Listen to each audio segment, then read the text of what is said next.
Stefan Skellen, son of Bertram Skellen, also known as Tony Owl, served the Empire as coroner and as the authority on special services and operations.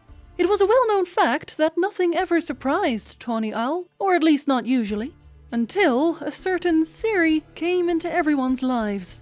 One day, out of the blue, Emir va Emrys, Emperor of Nilfgaard, saddled him with the task of finding Vilgefortz's hideout, and, should there be cause to do so, look for Ciri in some specific locations.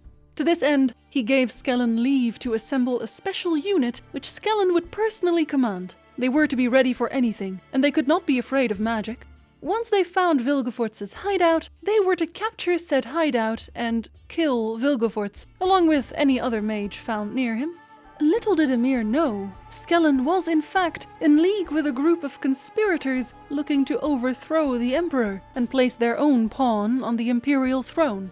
He was not out to find and bring in Ciri as he was ordered, he was out to kill her, so the Nilfgaardian nobility had a chance of marrying off a daughter to Emir, creating a direct line from their family to the royal family itself. Which was all well and good, but Stefan Skellen's ultimate goal was actually to bring about democracy, something the rest of the conspirators mocked viciously. Democracy! As if the people knew what was good for them.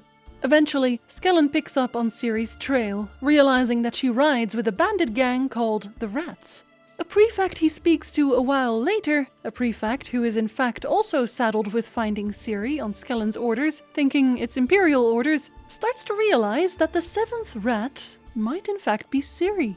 Skellen tries to convincingly wave that away as too easy a solution, and even orders the prefect to immediately execute the whole set of rats should he ever capture them, because Ciri definitely wasn't a part of them.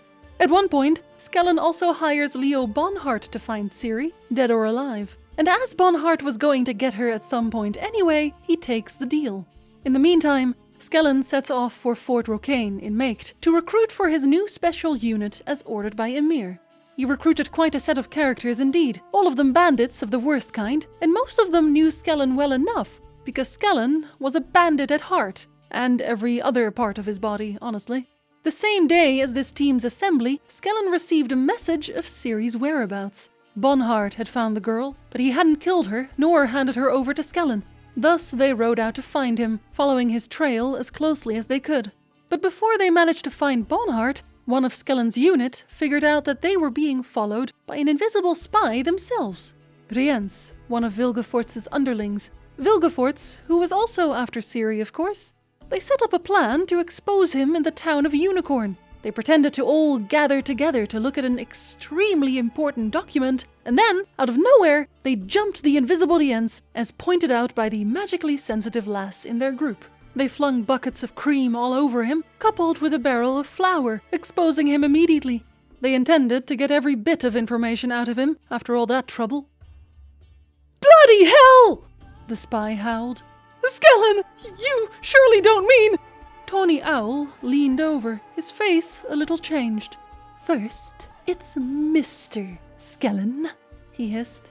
"Second, yes, absolutely, I plan to order your souls scorched, Rience. I shall do it with the utmost satisfaction, for I shall treat it as an expression of historical justice. I'll wager you don't understand." Rience remained silent, so Skellen continued. "You see, Rience, I advised Vache de Rideau to scorch your heels back then, 7 years ago, when you were fawning to the Imperial Intelligence Service like a cur, begging for mercy and the privilege to be a traitor and a double agent. I repeated that advice 4 years ago, when you shamelessly kissed Emir's arse, mediating in contacts with Vilgefortz, when during the hunt for the Cintron wench, you were promoted from a humble little turncoat to being virtually first resident spy. I wagered, Vache, that when burned, you'd say who you serve. No, I've got that wrong. That you'd name everyone you serve and everyone you betray. And then, I said, you'll see, you'll be astonished, Vache, how many points on the two lists correspond." But before Skellen could start the scorching of any feet, Rience blurted out everything he could possibly want to know. He knew how to find Bonhart, too. Except just at that moment, Bonhart appeared at their door, with Ciri in tow. He excused himself to Skellen, noting that he just wanted to make some money. As they spoke about Ciri and what to do with her, however, a voice sounded from Rience's pocket. Vilgefortz's voice, which they heard through a xenoglass. Let's just call it a magical phone. And Vilgefortz made a deal with Skellen and Bonhart to bring them to his side. So now Skellen had double-crossed the double-crossing conspirators as well, for a better chance at democracy, of course. Except, not moments after they'd struck this deal, Ciri escaped, with the help of several traitors in Skellen's party. Skellen only managed to hit her in the face with a throwing star, scarring her horribly, but she was gone. After executing the traitors, Skellen, Rience and Bonhart started arguing over whose fault it was, and launched a failed search party. They only eventually found her again, with Vilgefortz's help, when she'd already neared Torlara, the magical tower through which she hoped to escape. A frozen lake now stood between them and Ciri. What's worse, before they could even start to traverse the lake, half of Skellen's party deserted him. And so, they walked onto the ice, fear in their hearts. Rightfully so, because Ciri had laid a trap for them. Once they were far enough in, she skated on by with her ice skates and started picking them off one by one until only 5 were left. Eventually, the ice cracked and Skellen was dunked underwater along with the rest of them, miraculously crawling out again and even surviving the encounter. Ciri had escaped, of course.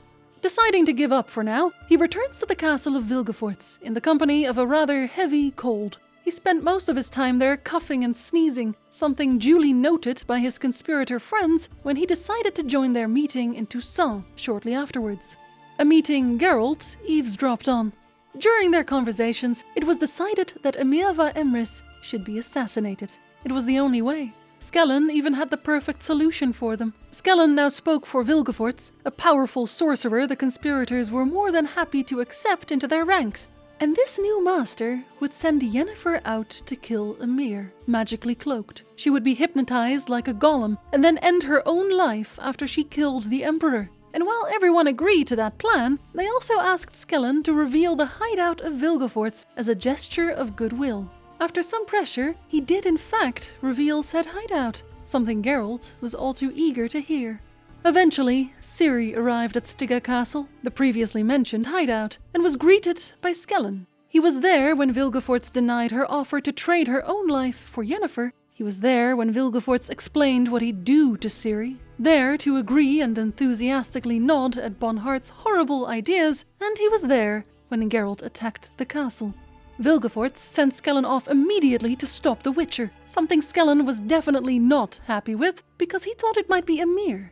He was even more upset when Regis the vampire turned up in the shape of a giant bat, tearing people's heads off. So he decided that his mercenary team just wouldn't join the fight anymore at all, and instead wait for the winner to emerge from the only staircase that led to the exit. Of course, Geralt and his team won, and so they came down those same stairs and a fight broke out between Geralt, Ciri, and Skellen's mercenaries. Skellen lost horribly, even after he snatched a crossbow from one of his men to try and shoot them himself, only to have his arrow deflected by Ciri. His men started to flee and disobey his orders, but before Skellen could be killed, Emhyr's army arrived and arrested him. One of his fellow conspirators had betrayed the rest of them, giving Emhyr this location. Skellen would be tried in court and punished for treason. He was judged unworthy of treading the soil of Nilfgaard or breathing the air of Nilfgaard, and so he would be hung until death, and his name would be forgotten, leaving no trace in the history books for Stefan Skellen, the Tawny Owl. I'm sure you're not surprised, but we're not doing skits at the end cards today either. I am so sorry. My Patreons are getting titles today. I hope you appreciate those too. Walguy the Illustrious. Robertson the Enlightened, Lochmoin the Fierce, MJ Coolsta the Impressive, Septic the Cattist, Mike Zweers the Unrelenting, Adrian Packle the Impeccable, Ray the Fortuitous, Freeman the Wise,